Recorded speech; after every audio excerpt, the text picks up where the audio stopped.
कहानी की शुरुआत में हमें एक लड़की को दिखाया जाता है जो कि बाथरूम में नहा रही थी। लेकिन जब वो नहाकर बाथरूम से बाहर आती है तो बाहर कुछ लोग जो कि अपने चेहरे पे अजीब से मास्क लगाए हुए थे वो उसकी इंतजार कर रहे थे। वो लड़की उन्हें देखती है और जोर से चिल्लाती है और इसी के साथ ये सीन यहीं पर कट हो जाती है। अब आखिर ये लोग है कौन और उन्होंने उस लड़की के साथ क्या किया, चलिए जानते हैं। तो कहानी की शुरुआत में हमें फरहाना नाम की एक औरत को दिखाया जाता है जो कि एक मुस्लिम फैमिली से है। साथ ही फरहाना की शादी भी हो चुकी है। फरहाना का हस्बैंड और उसके 3 बच्चे उसी के घर में रहते हैं। इन तीनों में से 2 बच्चे स्कूल जाने वाले हैं और एक गोद में है। फरहाना के फादर की जूते की दुकान है जिसमें फरहाना का पति भी काम करता है। अभी के टाइम पर यह दुकान इतनी नहीं चलती, लेकिन एक समय ये दुकान इतनी चलती थी कि इसी की कमाई के जरिए फरहाना के पिता ने अपनी तीनों बेटियों की शादी की थी। साथ ही फरहाना का पति बहुत ही सीधा साधा आदमी है, लेकिन उसकी आमदनी इतनी भी नहीं है कि वो अपने बच्चों को स्कूल में पढ़ा पाए। अब घर के ऐसे हालात को देखकर फरहाना अपने फादर से पूछती है कि अगर आप कहें तो मैं कोई जॉब कर लूं। लेकिन फरहाना के अब्बू पुराने ख्यालात के आदमी थे। उनको घर की औरतों को बाहर काम करना बिल्कुल भी पसंद नहीं था। यहाँ तक कि फरहाना के पास अपना मोबाइल फोन भी नहीं है। जो भी फोन आता है वो घर के लैंडलाइन पर ही आता है, जिसे रिसीव करने तक की इजाजत फरहाना को नहीं होती। अब कोई रास्ता न देखते हुए फरहाना अपने पड़ोसी से कुछ पैसे उधार मांगती है ताकि घर का खर्चा चल पाए। फिर वो करीम के साथ अपने एक दोस्त की शादी में जाती है जो कि क्रिश्चियन है। यहाँ फरहाना सभी को देखकर ये सोच रही होती है कि आखिर इन लोगों की लाइफ कितनी अच्छी है, मेरी लाइफ कब ऐसी होगी। तभी फरहाना को उसकी एक और बचपन की दोस्त मिलती है जिसका नाम नृत्या होता है, जो कि बातों ही बातों में फरहाना की तकलीफ समझकर उसको अपनी कंपनी के बारे में बताती है और कहती है कि कल तुम वहाँ आ जाना क्योंकि मेरी कंपनी में इंटरव्यू चल रहे हैं। फरहाना इस जॉब इंटरव्यू के बारे में करीम को बताती है, जो कि दूसरे दिन फरहाना को लेकर वहाँ पर पहुँचता है। और इस इंटरव्यू को देने के बाद फरहाना जब बाहर निकलती है तो करीम को बताती है कि मेरा इंटरव्यू क्लियर हो गया है। इस बात से करीम बहुत ज्यादा खुश तो नहीं होता, पर वो फरहाना को कुछ कह भी नहीं पाता। दरअसल करीम को ये पता है कि उसके पैसे ना कमाने की वजह से फरहाना को ये जॉब करनी पड़ रही है, लेकिन इसके अलावा वो कुछ कर भी नहीं सकता। इधर फरहाना अपने लिए एक पर्स खरीदती है, साथ ही वो इस जॉब के लिए काफी एक्साइटेड भी है। अब अगले सीन में जब फरहाना जॉब पर जाने के लिए तैयार होती है तो ये चीज उसके अब्बू को बिल्कुल पसंद नहीं आती। यहाँ करीम फरहाना के लिए एक चप्पल लेकर आता है जिसको वो अपने हाथों से उसे पहना भी देता है। फिर फरहाना ऑफिस चली जाती है जहां फरहाना को पता चलता है कि अभी उसको ट्रेनिंग दी जाएगी ताकि वो यहाँ पर काम करने के तरीके को समझ जाए। दरअसल यहाँ पर एक क्रेडिट कार्ड सेलिंग सेंटर है जिसके बारे में फरहाना को सब कुछ बताया और सिखाया जाता है। फिर ट्रेनिंग होने के बाद फरहाना पहली बार डरते हुए किसी कस्टमर से बात करती है। यहाँ वो बड़ी आसानी से उसको सब कुछ समझाकर अपना पहला क्रेडिट कार्ड सेल कर ही लेती है। बीते हुए दिनों के साथ फरहाना इस काम में काफी ज्यादा माहिर हो चुकी है। इस जॉब को करने की वजह से उसके अंदर एक अलग ही कॉन्फिडेंस आ गया होता है। यहाँ की सैलरी और इंसेंटिव से फरहाना का घर तो बहुत अच्छे से चलता है, लेकिन उसके ऑफिस बिल्डिंग में ऊपर के फ्लोर पर एक दूसरा डिपार्टमेंट भी मौजूद है जहाँ पर काम करने वाली लड़कियों को इस जगह से काफी ज्यादा इंसेंटिव मिलता है। साथ ही वो लड़कियां कार में ऑफिस आती है और उनके पास आईफोन भी है। अब ये देखकर फरहाना का मन भी करता है कि वो उस जगह पर काम करे। इसलिए जब उसकी दोस्त नृत्या भी उसी डिपार्टमेंट में चली जाती है तो फरहाना उसे कहती है कि यार मुझे भी काम दिलवाओ ना यहाँ पर। तो नृत्या उसे कहती है कि तुम जहाँ पर हो वो बिल्कुल सही जगह है, हमारी वाली जॉब को तुम नहीं कर पाओगे, इसलिए जहाँ हो वहाँ अच्छे से मन लगाकर काम करो। अब एक दिन अचानक फरहाना के बच्चे की तबीयत बहुत खराब हो जाती है। दरअसल उसे सांस लेने में बहुत दिक्कत होती है। उसको लेकर ये लोग तुरंत हॉस्पिटल पहुँचते हैं जहाँ डॉक्टर बताते हैं कि इस बच्चे के लंग्स में कुछ खराबी आ गई है, इसलिए उसका अर्जेंट ऑपरेशन करना होगा। अब क्योंकि ऑपरेशन करना तो बहुत ही जरूरी है तो ना चाहते हुए भी लोन लेकर उस बच्चे के ऑपरेशन का इंतजाम किया जाता है, जिससे बच्चे का ऑपरेशन तो हो जाएगा लेकिन ये लोन वापस भी करना होगा। इसलिए फरहाना नृत्या से अपनी इस प्रॉब्लम के बारे में बताकर विनती करती है कि प्लीज मुझे अपने ऑफिस में जॉब दिलवा दो। ना चाहते हुए भी नृत्या उसे अपने बॉस के पास लेके जाती है, जो नृत्या से कहते हैं कि तुम फरहाना को इस काम के बारे में सब कुछ समझा दो। बाकी एक हफ्ते के लिए हम फरहाना का परफॉर्मेंस देखेंगे, जो अगर ठीक रहा तो फरहाना को कंटिन्यू कर दिया जाएगा। अब नृत्या फरहाना से बताती है कि ये काम तुम्हारे पिछले काम से काफी अलग है। असल में ये एक ऑनलाइन कॉलिंग चैट सर्विस है जिसे लोग सिर्फ इसलिए करते हैं ताकि वो लड़कियों से अपनी मन मर्जी की बात कर सके। यहाँ एक तरह से हमें लोगों से अश्लील बातें करनी पड़ती है। जितना देर तुम किसी कस्टमर से बात करोगी उतना ज्यादा तुम्हारा पैसा बनेगा। साथ ही यहाँ के कुछ नियम भी है, जैसे कि तुम किसी कस्टमर को अपने बारे में कुछ भी नहीं बता सकती,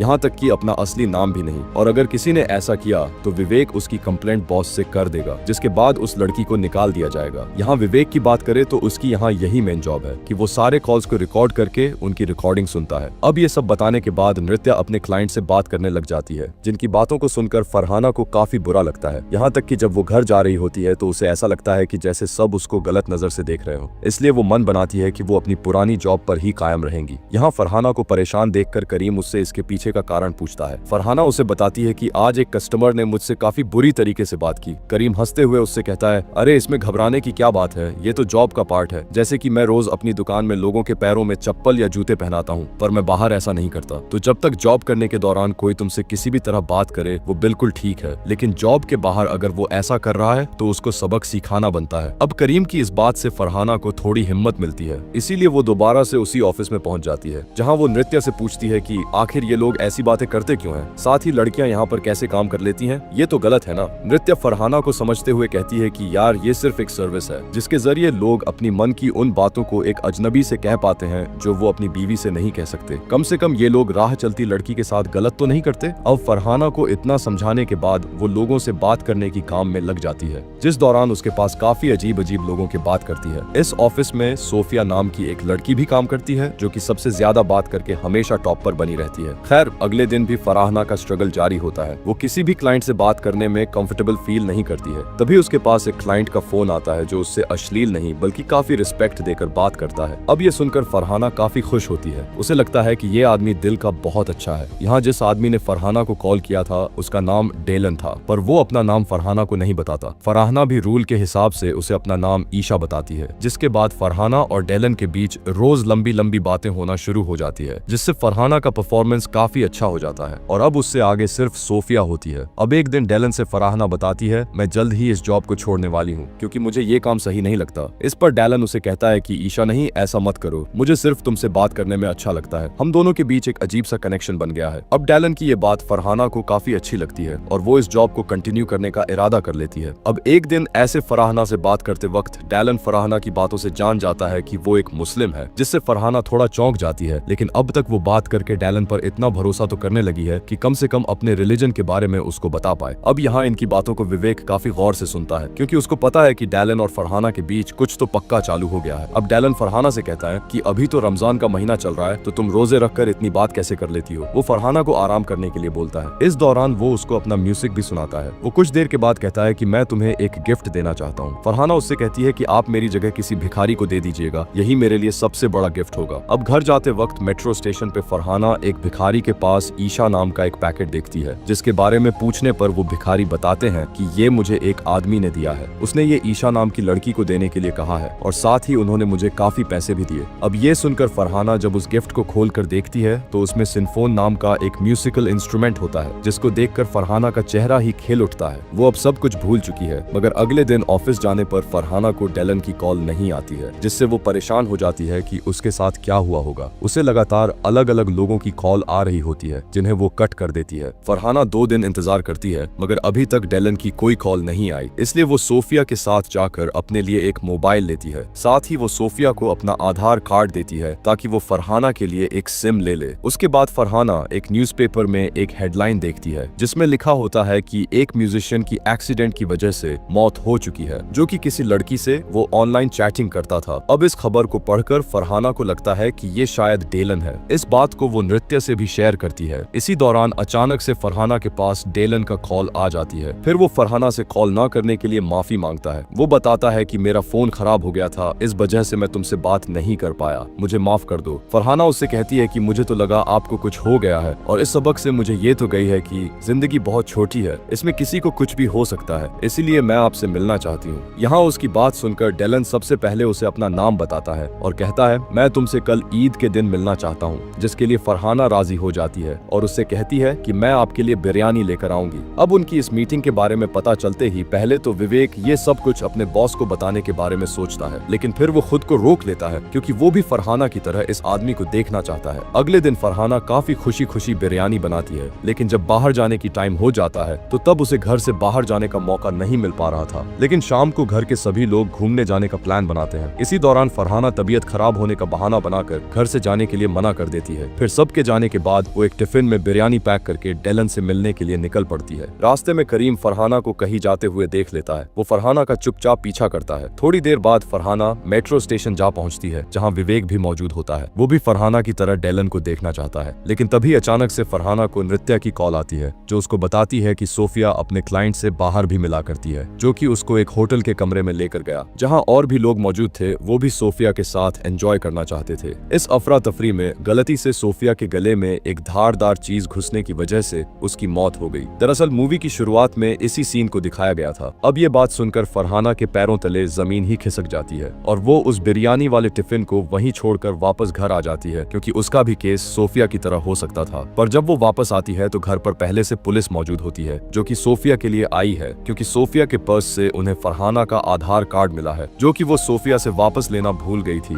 फिलहाल पुलिस वाले फरहाना से पूछताछ करके चले जाते हैं और फरहाना के फोन के बारे में पता चलने के बाद और ये सब कुछ होने की वजह से फरहाना के अब्बू उस पर काफी गुस्सा करते हैं, मगर करीम उससे एक शब्द भी नहीं कहता। बल्कि अगले दिन जब फरहाना नृत्या को कॉल करके जॉब पर आने से मना कर देती है, तो करीम उससे कहता है कि तुम अगर ऐसे अचानक जॉब पर जाना छोड़ दोगी तो लोगों को लगेगा कि जरूर तुमने कुछ किया है, इसीलिए तुम्हें वहाँ जरूर जाना चाहिए। यहाँ करीम की बात मानकर फरहाना दोबारा से ऑफिस जाती है, जहाँ सोफिया की मौत की वजह से सभी लड़कियों को यहाँ के नियम अच्छी तरह बताए जाते हैं। साथ ही उन सभी को सिक्योरिटी पर्पस के लिए पेपर स्प्रे भी दिया जाता है। इसके बाद सभी अपने काम पर लग जाते हैं। इसी दौरान डेलन की कॉल फरहाना को आती है, जिससे फरहाना बड़े ही प्रोफेशनल अंदाज में बात करने की कोशिश करती है। डेलन फरहाना से पूछता है कि कल आप मुझसे मिलने क्यों नहीं आए। फरहाना उससे रूड होकर कहती है कि हम कभी नहीं मिलेंगे और अब से मैं तुमसे इस तरह बात नहीं करूंगी। यहाँ मैं अपना काम करने के लिए आती हूँ, न कि कोई रिश्ता बनाने। फरहाना की ये सभी बातें सुनकर डेलन फोन कट कर देता है, जिसके कुछ दिनों के बाद तक उसका कोई फोन नहीं आता। फिर एक दिन डेलन के बारे में बात करते वक्त नृत्या फरहाना से कहती है कि तुम्हें उससे पहले सारी बात समझनी चाहिए थी, उससे ऐसे रूडली बिहेव नहीं करना चाहिए था। अगर अब उसका फोन आता है तो तुम पहले उसको सब कुछ अच्छे से बताना। फिर ये बात सुनकर फरहाना डेलन को सब कुछ सच बताने का मान जाती है। तभी अचानक से डेलन का फोन आता है। फरहाना कुछ कह पाती इससे पहले वो फरहाना से कहता है कि तुम्हें लगता है कि तुम मुझसे बात नहीं करोगी तो मैं तुम्हारे बारे में पता नहीं लगा पाऊंगा। बीते दिन जब मैंने तुम्हें फोन नहीं किया तो उस वक्त मैं तुम्हें फॉलो कर रहा था, तुमने मुझे मना किया है और अब तुम देखो मैं तुम्हारे साथ क्या करता हूँ। यहाँ डेलन फरहाना का असली नाम लेकर उसे पुकारता है। साथ ही वो उसके ऑफिस से लेकर घर तक का एड्रेस भी जान चुका है। वो कहता है कि मैं तब तक तुम्हें फॉलो करता रहूंगा जब तक तुम सबक सीख कर मुझसे खुद मिलने नहीं आ जाती। डेलन की ये सभी बातें सुनकर फरहाना काफी ज्यादा घबरा जाती है। वो डरते डरते अपने घर जाती है, क्योंकि उसे लग रहा होता है कि डेलन कहीं उसका पीछा ना कर रहा हो। इधर घर में पहुंचते ही वहाँ पर ईशा नाम का एक पार्सल आया होता है। इसको देखकर करीम उससे ये कहकर वापस दे देता है कि इस एड्रेस पर कोई ईशा नाम की लड़की नहीं रहती। अगले दिन ऑफिस में फरहाना को डेलन जब फिर कॉल करता है तो वो डेलन से कहती है कि तुमने अगर मुझे परेशान करना बंद नहीं किया तो मैं पुलिस में तुम्हारी कंप्लेन कर दूंगी। डेलन कहता है कि तुम शौक से कंप्लेन करो और एक चीज याद रखना, मेरे पास तुम्हारे सारे कॉल रिकॉर्डिंग मौजूद है, जो कि मैं तुम्हारे पति और परिवार वालों को दिखा दूंगी। अब ये सुनकर फरहाना को बिल्कुल भी समझ में नहीं आता है कि वो करे क्या। साथ ही वो जब घर जा रही होती है तो वो देखती है कि कोई काली शर्ट पहना हुआ आदमी उसका पीछा कर रहा है, जिसे वो चकमा देने की कोशिश करती है और यहाँ फरहाना को पता चलता है कि वो कोई और नहीं बल्कि उसका पति करीम है। घर पहुंचकर वो इस बारे में करीम से सवाल करती है कि अगर तुम्हें मुझ पर शक था तो मुझे नौकरी पे क्यों भेजा। जवाब में करीम उसे वही बिरयानी वाला टिफिन दिखाते हुए कहता है कि उस दिन भी मैंने तुम्हारा पीछा किया, जहां मुझे समझ में आ गया कि तुम्हें किसी से कोई खतरा है, इसीलिए मैं तुम्हारा पीछा इस तरह करता हूँ, इसलिए कि कोई तुम्हें नुकसान ना पहुंचा पाए। बाकी तुम मुझे कुछ बताओ या नहीं, मैं तुम्हें कुछ नहीं पूछूंगा, मगर कल से तुम्हें छोड़ने और लेने मैं ही आऊंगा। इस बात को मानकर फरहाना रोज करीम के साथ ऑफिस आने और जाने लग जाती है। इधर विवेक को पता चलता है कि डेलन फरहाना को कैसे टॉर्चर कर रहा है, इसलिए वो कुछ ऐसा सिस्टम कर देता है कि डेलन की कॉल फरहाना को छोड़कर बाकी सभी लड़कियों के पास आए। इस बात से डेलन तो पूरी तरह बौखला जाता है, इसलिए वो अगले दिन आकर देखता है कि फरहाना ऑफिस अपने पति के साथ आ रही है, इसलिए वो गुस्से में करीम का एक्सीडेंट करवा देता है। फिर वो करीम के फोन को चुराकर फरहाना को कॉल करके बताता है कि तुम्हारे पति को मैंने सजा दे दी है जो तुम्हें मिलनी चाहिए थी, बाकी तुम चिंता ना करो क्योंकि वो बच गया है और हॉस्पिटल में है। अब ये सुनते ही वो तुरंत करीम को देखने के लिए हॉस्पिटल जाती है, जहाँ हम देखते हैं कि करीम के पैर में चोट आई है, बाकी कोई सीरियस बात नहीं है। अब अगले दिन फरहाना डेलन का सामना करने के लिए मन बना ही लेती है। वो उस सेनोफोन के जरिए उस दुकान तक पहुंचती है जहां से वो खरीदा गया था। यहाँ से फरहाना को डेलन के क्रेडिट कार्ड का पता चल जाता है,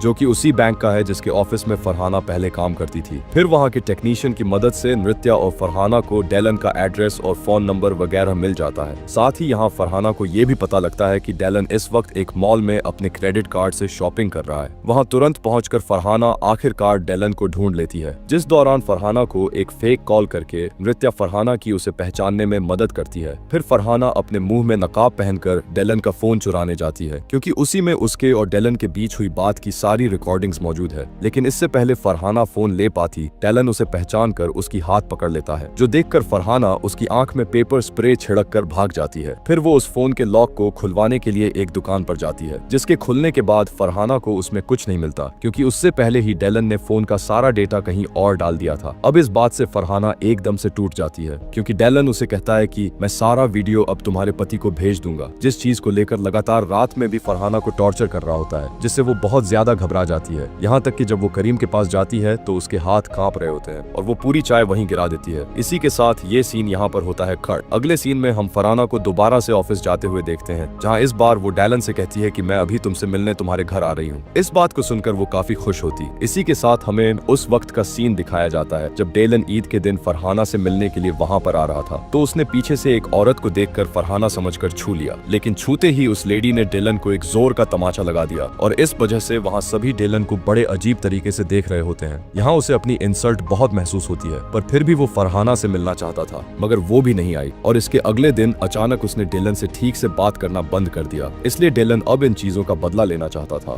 खैर, इस समय फरहाना डेलन के घर पहुंच जाती है। वो सीधा करीम को कॉल करके कहता है कि तुम्हारी बीवी मेरे पीछे हाथ धोकर पड़ी हुई है और वो इस वक्त मेरे घर पर मौजूद है। मैं लोकेशन भेज रहा हूँ, उसको यहाँ आकर लेकर जाओ। इधर वो फरहाना को देखकर कहता है कि मैं तुमको पसंद करने लगा था और मैंने हमारी पहली मुलाकात के लिए सारी चीजें सोच कर रखी हुई थी। अब इसी दौरान यहाँ पर करीम आता है, जो कि फरहाना को देखकर बिल्कुल भी हैरान नहीं होता, क्योंकि पिछली रात चाय गिराने के बाद फरहाना ने करीम को सब कुछ बता दिया था। यहाँ करीम ने भी गुस्सा नहीं किया और अपनी बीवी की परेशानी को समझा। फिर वो उसको अपनी पहचान की एक लेडी पुलिस के पास लेकर गया। वहाँ से इन्होंने प्लान बनाया कि कल फरहाना डेलन से मिलने के लिए जाएगी। फरहाना भी विवेक के जरिए सबूत के तौर पर वो रिकॉर्डिंग्स पुलिस को दे देती है। अब बाकी था कि बस पुलिस करीम के साथ आकर डेलन को अरेस्ट कर ले। यहाँ पुलिस डेलन को रंगे हाथों पकड़ लेती है, जिससे फरहाना कहती है कि तुम एक साइको हो और तुम अपने अलावा किसी और से प्यार नहीं कर सकते। यहाँ इस कहानी के जरिए ये मैसेज दिया गया है कि खासकर लड़कियों को किसी अजनबी पर ऐसे आंख मुंह कर विश्वास नहीं कर लेना चाहिए, फिर चाहे उन्हें वो कितना भी सही और अच्छा क्यों ना लगे, क्योंकि आजकल भी हमें अपने आसपास ऐसे केसेस बहुत दिख रहे हैं जिसमें लड़कियां ऑनलाइन फ्रॉड और क्राइम का शिकार हो जाती है। तो दोस्तों, कैसी लगी आपको ये कहानी? उम्मीद करूंगा कि आपको ये कहानी पसंद आई होगी। मिलते हैं एक और अनोखी कहानी के साथ।